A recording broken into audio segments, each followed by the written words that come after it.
Now I suffered every second of that run. I suffered. Yeah. But I could, if I tried that now, I'd die. Like you're accepting a permanent disability in exchange for a one-time ego-driven event. Yeah. Hot. Very thirsty now. It's definitely the lack of water that's the killer. If you injure yourself just trying to get to where you're going, then you won't be of any real value when you get there. Suffering from some pretty good cramps in my quads right now. Dizzy, lightheaded, headache, like a good quality headache at the moment. Low 90s today was the high, 90, 91, something like that. 50% humidity, give or take. And without water, it is a death march. Welcome back. I am Jason Salyer, and this is my friend Joe. Yesterday, we attempted to walk 40 miles because we did a poll in the past couple weeks, and we asked basically what you would do if you were stranded in the middle of the desert, and it was 40 miles from anywhere. You had to walk 40 miles to get yourself out of there. Rescue wasn't coming. You're on your own, and all you had was a single bottle of water. Could you make it? And a lot of people, surprising amount of people said, yes, you could make it. Some people went as far as saying, no problem, 40 miles, piece of cake, I could do that in 8 hours. Tons of people said these types of things, so I thought the appropriate thing to do would be to test it and see if we could actually make it happen. This lap that we're walking in the town park that we're in is 3.3 miles, so if we do 12 laps, that equals approximately 40 miles. But the catch was you only got one bottle of water, and that was pretty much it. After about 20 miles, which was my prediction, up to 20 miles, I was feeling good. A little bit of pains, aches, and stuff like that, but no major issues. But after that, it just went like nosedived after 20 miles. And I only made it to about 30 before you advised me that it wasn't very wise to probably continue on. I am a retired Special Forces medic. I got plenty of experience dealing with road marches, long range movements, basic foot care, hydration, and kind of the things required to sustain you over a long range foot movement. You've probably seen your fair share of heat casualties and things of that nature. Yeah. We're maintaining about a 3.5 mile per hour pace so far, and we're about to come up on mile, what did we say, 17? Yeah. Mile 17 after this lap. Another really helpful thing is having some sort of electrolyte replacement. I had 2 of these in my liter of water that I was carrying with me and sipping on as I walked. And I do think that it was actually really, really helpful. So to discuss the event from the standpoint of what would be optimal, right? Optimally, you'd be well-fed, well-hydrated. And along the way, I would recommend not taking like breaks, because once you take a break, in the Army, we call it like a rucksack flop. But really what happens is when you sit down, you kind of the inflammation kicks in and swelling starts to take place. And after a rucksack flop, you find it much harder to get started again. And all the aches and pains are really profound until you kind of get your circulation going again. Yeah. So the fewer times you put yourself through that inflammation cycle is probably the better. Not to mention you'll just get the event over with. Yeah, right? my goal was to not take any breaks, really. I didn't take any breaks at all until other than I had to stop and pee a couple times. So I didn't stop. Other than that, I didn't stop at all until mile 20. And that's when I changed my socks out. So far, so good. A little bit of aches and pains, but nothing too bad.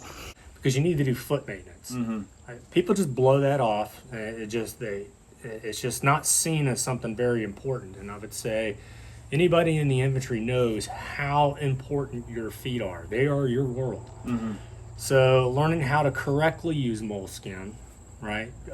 Putting some foot powder on, changing your socks from time to time will actually increase your efficiency over time and decrease the amount of injuries you're going to have.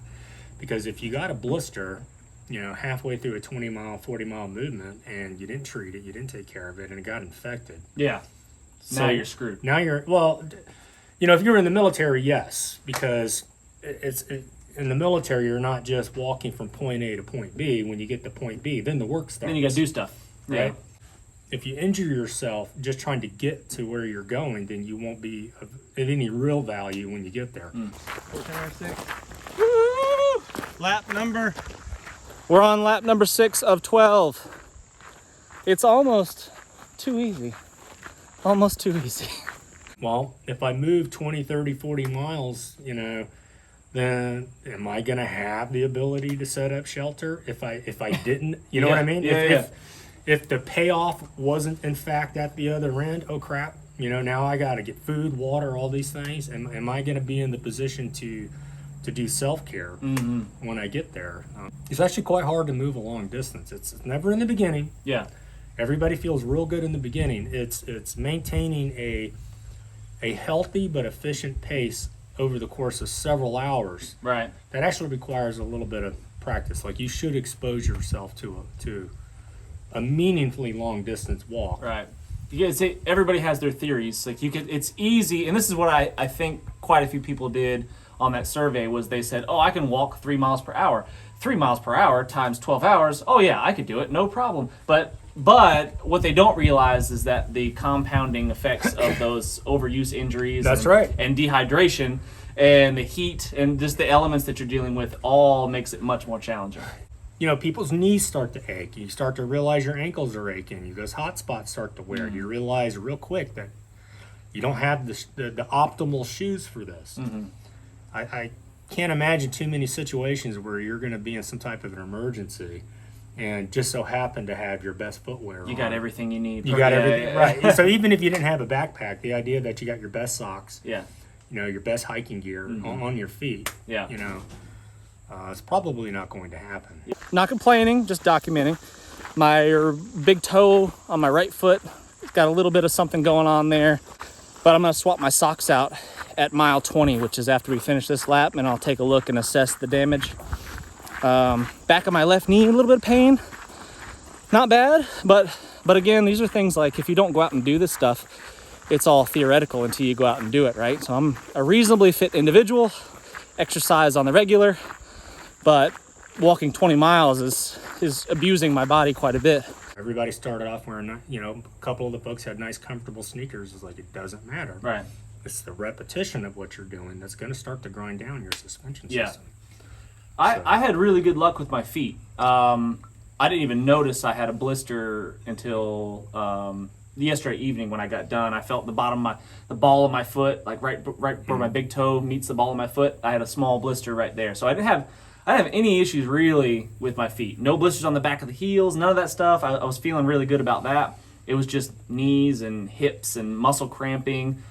If you got decent shoes on, they'll hold up to the damage of the walk. So like most of these nice, comfortable like workout shoes, they're really made out of cheap foam, and they're only meant for you to use them for somewhere between 20 minutes to an hour in a gym setting. You start getting 6-7 hours into that, foam starts to compress. It's no longer supporting you the way it did, when you first started. Like, they're different shoes by the time you get to the end of the march. Your feet are still the same, but when you start the 20 miler versus when you end the 20 miler, you're wearing two different sets of shoes. So they're stretching out, and So you do have to condition your feet if this is something you're going to do. And if you take care of your feet while you're doing your conditioning, like putting the moleskin on when it's a hot spot, instead of waiting for it to blister, take care of it now, especially when you're conditioning, and you'll build up calluses, and your skin will toughen, and your boots will break in, and your socks will break in. This trail that we're taking is pretty forgiving. I mean, it's rolly, it's up and down, I wouldn't say it's treacherous climbing, but the little hills, kind of like this guy here, are getting more and more noticeable as we go on. And proper hydration is super important. That's what inevitably got me. Like, I was really dehydrated. The front of my forehead was was compressing. It was getting really uncomfortable. I was starting to get dizzy. You're starting to feel your blood pressure drop. You're starting to feel, at the cellular level, your body's not quite processing what it's supposed to process. When I noticed when I was in the shade, I was pretty good, but as soon as I went into a sunny patch, I would almost immediately hear and feel my heartbeat in my head. So when you're conditioning, I say take breaks to do maintenance, but don't take breaks like rucksack flop and, okay, I'm going to stop for 10 or 15 minutes. No, you need to keep moving. But when you're in a super hot, dry environment with limited water, you need to take breaks to conserve, right? So if I was out, and I did this a few years ago, where I was out hiking with a family in the Mojave Desert. In the middle of the day, it was well over 110 degrees. And but what I would do is when we found a rocky outcropping with some shade, yes, we could physically keep going. I would stop and make everybody take a break in the shade, Cool off. cool off a little bit, get your your body systems to relax a little bit, hydrate, and then go back out. Yeah. And the net result is, you feel fresher at the end of it. You're able to maintain a healthy pace. If I was in the desert and I had to move a long distance, I would do it at night. Yeah. Right. But 100%. if you can't, you can't. Yeah. Right. That's all you gotta do. I will not be back. Okay. Nobody fall over, please. Oh. Okay. Let's get a good medic here. Pull them up. I feel like I'm holding up okay. Yeah, they look good. I don't want to do Was in the scenario that I presented was, basically you have several options in this survival scenario. One of them was to wait till dark and head out the 40 miles in the darkness and the cooler in the evening and night. So that was what we would have done. I would like to have simulated that perfectly in this environment, but we don't live in the desert, right? We don't live in the desert, and it's hard to film at night. It's a pain in the neck, so we did it in the day. But yes, moving at night would be really, really smart. But I think what I was just trying to get at is, like, what is a realistic scenario for someone having to go on foot for a really, really long distance? Most people, I know for a fact, most people overestimate what their capabilities are. Yeah. Big time. Yeah. So the infantry standard in general with 40, 50 pound rucksack is about 15-minute miles. Yeah. Now that's pretty that's 4 miles an hour. That's That's pretty fast. it's a clip, but it's a sustainable clip. Yeah. It's a sustainable pace if you're conditioned and you train for it. Look, it's not lightning fast. Yeah. You're not going to set any records with that. Right. But that's not screwing around stroll. That's getting it. That's put your pack on and move out. Yeah. Just the repetitive motion of your body over hours is gonna wear you down. Yeah. Like if I laid on my back, and this is not the best example, but I think it illustrates the point, and I just moved my arms like I'm bench pressing with no weight, and I just did that for several hours, rough. with zero resistance. Yeah. Like my shoulders, elbows, Yeah. it's my back is gonna start to feel the wear. Yeah. Just from the repetitive motion, you're going to start to induce overuse injuries. Inflammation's going to start setting in. Yeah, and the same thing's happening when you're carrying your body weight. This is 20 miles. We're halfway. Yeah, you look all right. Looks okay. And one of the reasons why I told a couple of you guys, all right, you're done here, is once you get a heat injury, you're more susceptible to heat injuries. So I'm not saying that you can't power through that. If it's an emergency, or if you're in the military and you're in a firefight for your life or something, yeah you're going to power through it. But really what you're doing in a training setting is you're building in a disability. So I would explain it like, okay, we're doing the 40 miles. And everybody was good up to about 20 miles. But then from 20 to 30, they started to feel it. Okay. Well, if you kept powering through that, dehydrated, pushing your heat exhaustion, really I'm not saying you couldn't finish the event with just a gut check, but the next time you do that event, instead of making it to 20 miles, you're going to make it to 15, because now you've got a scar. You've got a scar, right? Your body's going to get into that physiological response much sooner, because you've broken your thermometer, and you've built it. Same thing with cold weather injuries. If you ever get clinical hypothermia, you'll be more susceptible to cold weather. Yeah. Just so you know, this is the effluent from the wastewater treatment plant. Well, it would be more friendly if you didn't tell me that. Listen, there's nothing that's going to keep me out of that river. Yeah. After 40 miles of I walking. usually really like Okay. you, and I'm kind of resenting you now. There could be a floater going downstream. Yeah. And I might still jump in. After 40 Wait for it to pass. Yeah, I'd wait for it to go. Yeah. I might shoo it with a Do stick. it. Yeah. And then jump in. And then jump in. It's downstream. Yeah. It's fine. When you're conditioning, you don't want to push yourself into that disability injury zone. Yeah. You want to get right up to the line of it, and then back off. Yeah. Like, you don't know where. How do you know where the edge is unless you cross over it? Right. Okay. Yeah. But you should try to get up there, maybe sustain just before you get there. And that's the difficult part. I know when I was younger, if I imagined myself in a fist fight or something, magically in my mind, all my punches landed and none of theirs did. Yeah, you're Jackie Chan. Yeah, exactly. It's the same thing here. It's like in your head, you think these things are going to be much easier than they really are. Sometimes it's just as critical to know what you can't do as it is important that you know what you can do. Because if you realize, hey, I can't actually do this, you will avoid making dumb decisions. A really bad decision, potentially life-threatening decision. Yeah, I think it's like having another tool in your tool belt. This is going to affect the decisions that you make going forward in the future. So if I ever was in some crazy situation where I had to walk a long ways to get to something, I know what it would be like. I can anticipate how my body's going to feel once I get there, and I can determine whether that's a good choice or a bad choice. Summertime, Georgia, you can hear the cicadas in the background, and when I hear cicadas, it's like, what's the dog response? The Pavlov's dog, that salivates when he hears a bell. When I hear a cicada, I automatically sweat. I think it could be 30 degrees outside, and if you played a recording of that, I'd start sweating. so it's pretty hot out. I apologize for not being able to replicate the desert climate that we talked about, the 110 degree dry air desert. It's the best I could do. I don't know how many times I used to see in training scenarios, organizations would make these ridiculous medevac plans. Okay, we're just going to put so-and-so into this evac system, and we're going to hump them 1,000 meters into the woods. And like, dude, you're not doing that. So if that's your plan, that's a terrible idea. If that's your plan, let's go out and rehearse that plan. And it's not to bust their chops. It's to kind of bring them back down into reality. Because if you're out in an emergency situation or a combat situation for the military, so your opinion doesn't mean anything. You live in the real world, life or death, and you actually have to know what you can and can't do. Right.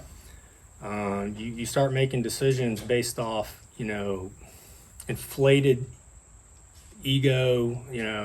People will start to get killed and people will start to get real injuries. Yeah. And for sure, there might be one or two folks out there who could probably do something like that. Yeah, no question. There's elite distance runners and stuff that could crush 40 I mean, miles. there's so many factors. Your age. I know when I was in the Army, when I was younger, when I was going through the Q course, I could go out drinking till whatever o'clock in the morning. At most get an hour or two of sleep, show up probably still drunk, completely dehydrated, and I could still go run. Yeah. However long they were going to make us run that day. Now I suffered every second of that run. I suffered. Yeah. But I could, if I tried that now, I'd die. Like it would literally kill me. It would kill me if I tried to do what I did when I was in my 20s. Yeah. I absolutely could not do that.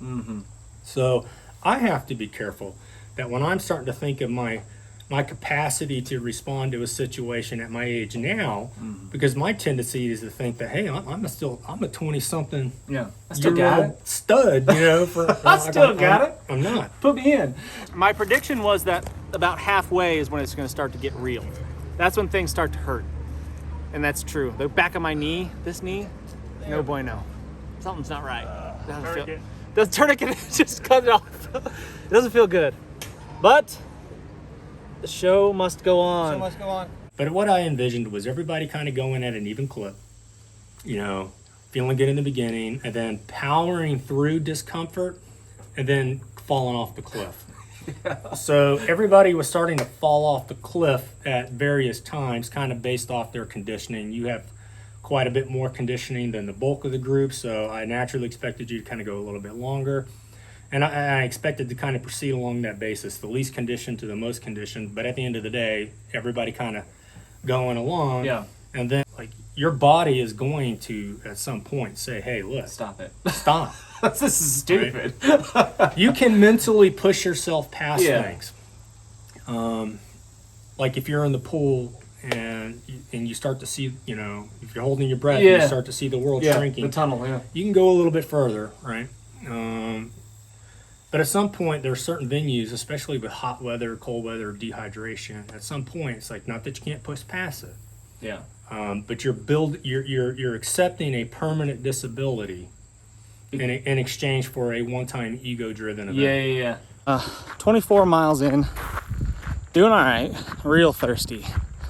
I've drank most of my liter already. I've probably got, I don't know what's left, not much. Taking like just a couple of drinks, a couple of gulps, I should say, every time I complete a 3.3 mile lap. But those gulps are getting bigger and bigger with each lap.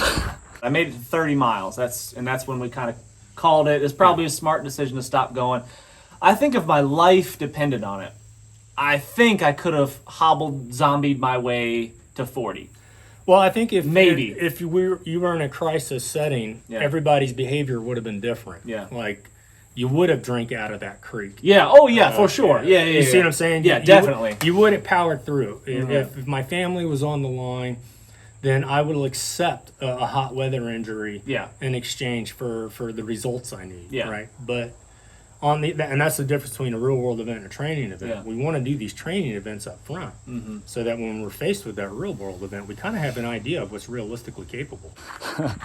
Got quite a bit of pain in my left knee, like tendonitis kind of feeling on the right side of my back of my knee.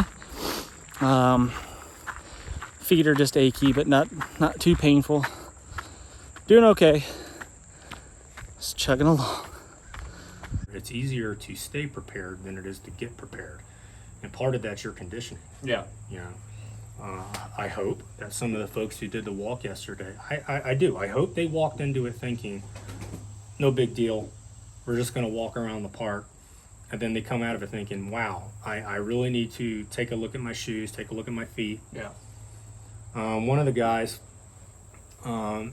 is notorious for wearing what I would consider to be, in general, terrible footwear. For orthopedically speaking, it's just so bad for you.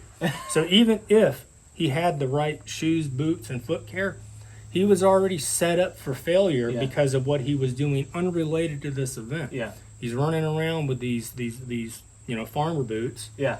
Right, which are meant to just keep poop off your feet. Right.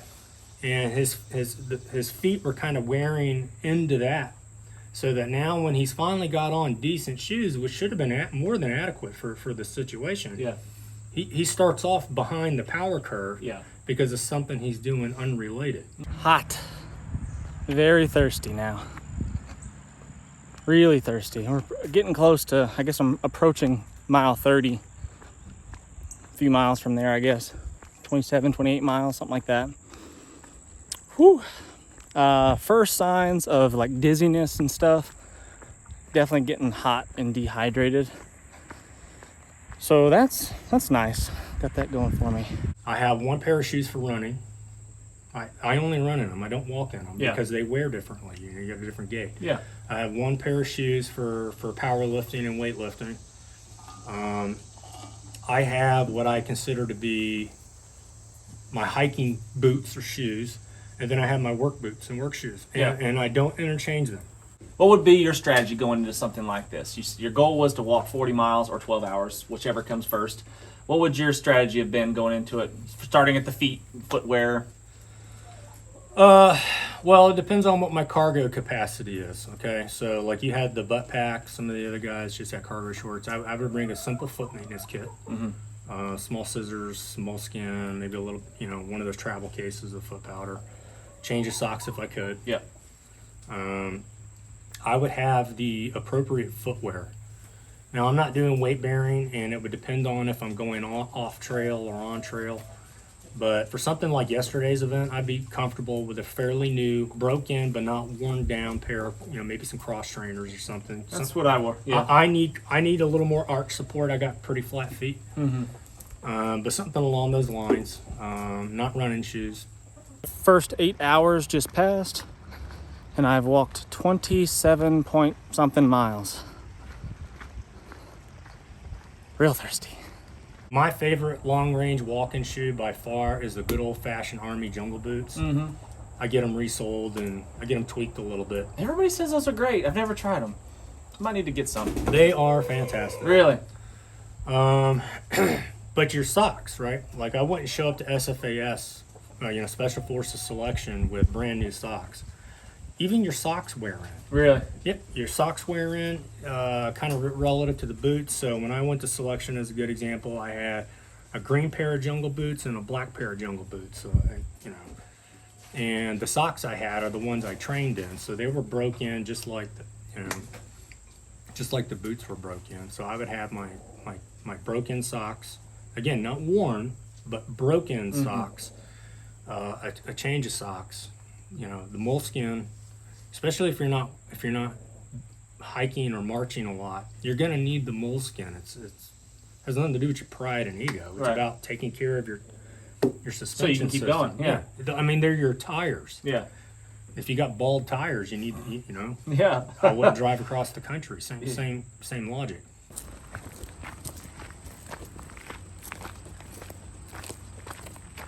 But if you're hiking a lot, like I may not even dip into any of the foot care stuff other than from time to time stop, powder my feet, change my socks. Mm-hmm. You want to hike with dry socks and powdered feet. I saw plenty of folks yesterday with, just the wear and tear on their feet really didn't have much to do with the shoes so much as they were just humping on sweaty feet. Sweaty feet. Creek here. Such a tease. There's ice cold water. Yeah. I had one change of socks, and moleskin basically was my preparation. That's all I brought. So I was gonna hoof it till about halfway. 20 miles was my goal, and then I was gonna put fresh dry socks on, let my feet dry out for a minute, put fresh socks on. If I had any hot spot blisters, I was gonna take care of that then. Again, like my feet were fine, as far as blisters go for the most part. It was just everything else above that was not fine. Well, you got to practice these things. You got to look at it like a pit stop, like in NASCAR. They could probably go untold amount of laps before they actually had to stop. Yeah. But they do pit stops because it's about the overall, it's the sum total of the event that you're accounting for. So I'm not saying you got to take stops early. That's going to depend on your conditioning and the boots you're hiking and everything else. But make planned stops. Yeah. I put moleskin on, especially if I haven't been marching in a while. I put it on. The second I feel a hot spot, I stop. I put it on. I don't let it progress into this painful thing. Because you end up, if you don't take care of it now, you end up slowing way down and limping. And once you start limping relative to one injury, then you start wearing down your hips Something else and your happens, back. It just starts the chain reaction. Yeah. First signs of dehydration. So I'm really thirsty. I've been really thirsty pretty much since I started, I guess. But I'm getting a little bit of a headache going on right now, like cotton mouth. Little dizziness every now and then, not like bad. Muscles are a little bit crampy, not terrible. And the back of my knee is just really feeling good. I'm having to do this like modified like kick and swing. The old kick and swing method is what I'm calling it because I can't move my knee or my leg the way I'd like to. That's what was going on with me is I developed a limp because of the knee, and that limp caused my right leg to get fatigued more because I was relying more heavily upon it, and I was getting cramping in my right quad, which was like debilitating because then I couldn't stand up straight. that caused my back to hurt. My lower back started to hurt because it was getting tight from leaning over. It was just this compounding of negative effects that was going on because of one thing. And 40 miles is quite a haul. I mean, if you look at most metro cities, and I did this on an Atlanta map, like 15 miles are probably, if you were in the center of Atlanta and you could walk 15 miles in any direction, you could basically walk out of the city. Yeah. So 15 miles is your realistic what you need to walk to get out of any potential, uncertainty. Yeah. If you wanted to go further than that, or you wanted to do something other than that after the 15, okay, well, you got to have a little bit more capacity beyond 15 miles. Mm-hmm. But most places, I mean, I can hardly think of a few situations if I could just walk for 15 miles. 15 miles would get you out of the problem. I just wouldn't be in the problem. Yeah. It's definitely the lack of water that's the killer. The distance sucks, but man, I am parched. So for me, I usually keep if I'm getting outside my get home zone, whatever you want to call it, I'll usually keep a spare of walking shoes. Yeah. Just throw them in the back of the car. Yeah. You know, I'll put in each shoe a pair of socks. So if something happened, because I couldn't possibly walk the distance I need to walk in my work boots. Yeah. I'd That have would be stress misery. fracture. Yeah. Yeah. I'd have stress fractures. Yeah. One guy had developed shin splints. And shin splints, if continued on and you keep pounding on them, eventually will turn into a stress fracture. Eventually. Yeah, and it's pretty miserable. That's if you've never had shin splints before that are bad, it's rough. rough. It's rough. Yeah. So it didn't take much to throw a good pair of shoes. Again, broke in, not worn down. Yeah. 28.78 miles with 1 liter of water. The liter of water has been gone for a long time, and I'm really thirsty. Oh, you son of a gun. As he sips water behind the camera. Don't you do it! YouTube's got these things when you speed up, they show you where the part is. How dare you, sir? Oh, you son of a gun. As he sips water behind the camera. Don't you do it! YouTube's got these things when you speed up, they show you where the part is. How dare you, sir? So the original scenario was that you were off-roading, you were 4x4 in the middle of the desert somewhere. This is like worst case scenario. Like it'd be stupid to put yourself in this situation in the first place, but let's say you're there, you're 4x4, you overturn your 4x4, you end up down in this drainage, right? That can't be seen from the road. You've turned it over, your truck's upside down. All the water jerry cans you had in the back of your truck, damaged, broken, water spills out everywhere, all over the sand. Thankfully you're not injured, but you're stuck. No one's expecting you for several days. Chances are if you stay there, you can just sit there and cook, die of dehydration just sitting there, because all you got is 1 bottle of water right here. And what would you do in that situation? Well, I guess it would depend on the resources I had. I mean, if I had the ability, despite being mired in the mud, and if I had the ability to set up shade, shelter, signal, maybe a solar still, I'd investigate my options. Yeah. But realistically, before I go out into an area like that, I'm going to kind of do map checks, map recons. How far am I from, where I started? Sometimes it's shorter to go the other way. Maybe 5 miles this way versus 10 miles. Yeah. Getting back to where you started. Yeah, just having a basic lay of the land in your mind, In your mind. Kind of have my basic, north, south, east, west. Hopefully I'd have a map. But yeah, I would investigate, especially in the desert. I would do movements at night. Yeah. You got to be careful because depending on the type of desert you're in, there's wadis and stuff. But the best part about the desert at night is you can see the city lights for quite a while. Yeah. You can target. And you can target. So there's plenty of times where I've been out in the desert. You can look around like, okay, such and such city's over here. You can see the lights. They're over the horizon, but they're there. You can see this city kind of off in the distance. That's all pitch black. So I'm going to head towards the light. And the benefit of walking at night is, especially in an arid desert, it's generally cooler at night. Here, I don't even know if it matters if you walk into there at night. It's so swampy. It's still hot, yeah. But it's a little harder to navigate at night in the woods. But in the desert, yeah, I would try to walk at night, take frequent breaks to conserve my energy, and because remember, you're breathing off as much fluid as you're sweating out. Yeah. Suffering from some pretty good cramps in my quads right now. The back of my knee is really hurting, causing me to walk funny, but I got some cramping going on in my upper quad on my right leg, and that's nice. It's not a race. It's not a race. Yeah, you're not trying to break any records. And I would head towards the lights. Yeah. Leave some sort of signal, some sort of note which direction you went. Which way I went. Yeah. Set a tire on fire, signal, do the best you can, but yeah, start hoofing it because. But if the topic is what would I do with regards to walking, I think it comes back with doing a map check before. Knowing where the area I'm in, having a good understanding of the terrain and the location I'm at, and having available to me good walking shoes. Because I'm guilty, as I am today, I wear flip-flops. Yeah. But which are bad for you orthopedically. They Do just as I say, not as I do. Well, you know, it is what it is. But I do keep shoes. Like even now out in the truck, if I had to walk home from here, I Yeah. got some shoes and socks. You're fine. in there. Yeah, Oh, I and can get home. it's not far. You could walk home in flip flops from here. Yeah, So, but yeah. I could. I would. Yeah. I could. Told that my face is kind of sunk in a little bit, and I look a little bit dehydrated, and I mean, I got this crazy cotton mouth and headache, and getting a little dizzy. So we'll see how much further I want to endure this, because I don't want to injure myself in a permanent way. That would be really stupid. And I have a job to do. I mean, I've got work and kids and life. So if I was to injure myself to the point where I can't function for a week or two or whatever more, that's not smart.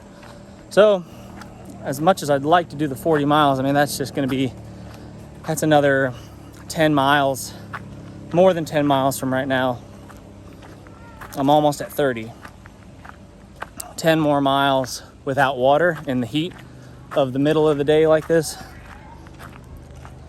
is probably not wise. Feeling really bad now. Dizzy, lightheaded, headache, like a good quality headache at the moment. And then I'm sweating less and less. I think not much going on up here anymore. A little bit, just maybe leftover, I'm not sure. But sweating less and less. And my good friend Joe, who's also a highly qualified medic, has told me that if I stop sweating, I've won. I've won the race. I think I'm pretty close. I feel pretty bad actually. Like all my front of my quads are cramping a lot, so it's hard to move them, and I'm having to like change the way I walk. Like, so we're at 30 miles ish. Just walking.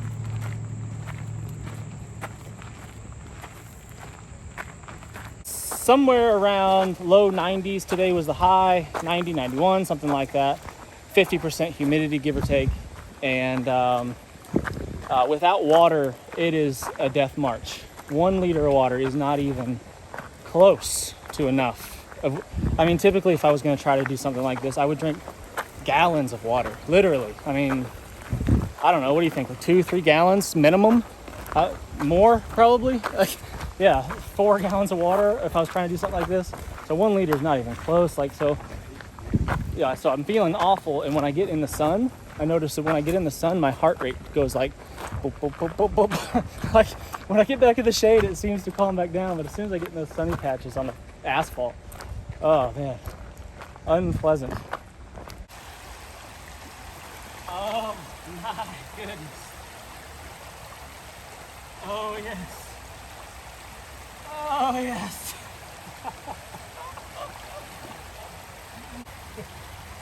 That's a liar. No, yeah, all you people that said 40 miles, no problem. Maybe with water. Without water, that's hard, man. If you know you're going out in the wilderness, then you need to show it the respect it deserves. Yeah, And have the things that you because need. a good time can turn into A crisis, real a quick. real bad time real fast, yeah. You know, and the further you're out in the wilderness, I would recommend. You know, I don't drink, but I would recommend that the further out in the wilderness you go, the less intoxicants you probably need to partake in. Mm-hmm. You know, keep your wits about you. 'Cause Yeah. the moment you disrespect nature, nature will certainly disrespect you. Mm-hmm. You know, Yeah. every time. Every dang time. All right, guys. Well, tell me what you think in the comments. Really appreciate it. Chime in on this subject. Let us know what you would do in that situation. Hit that thumbs up, subscribe if you haven't done so already, and see you next time.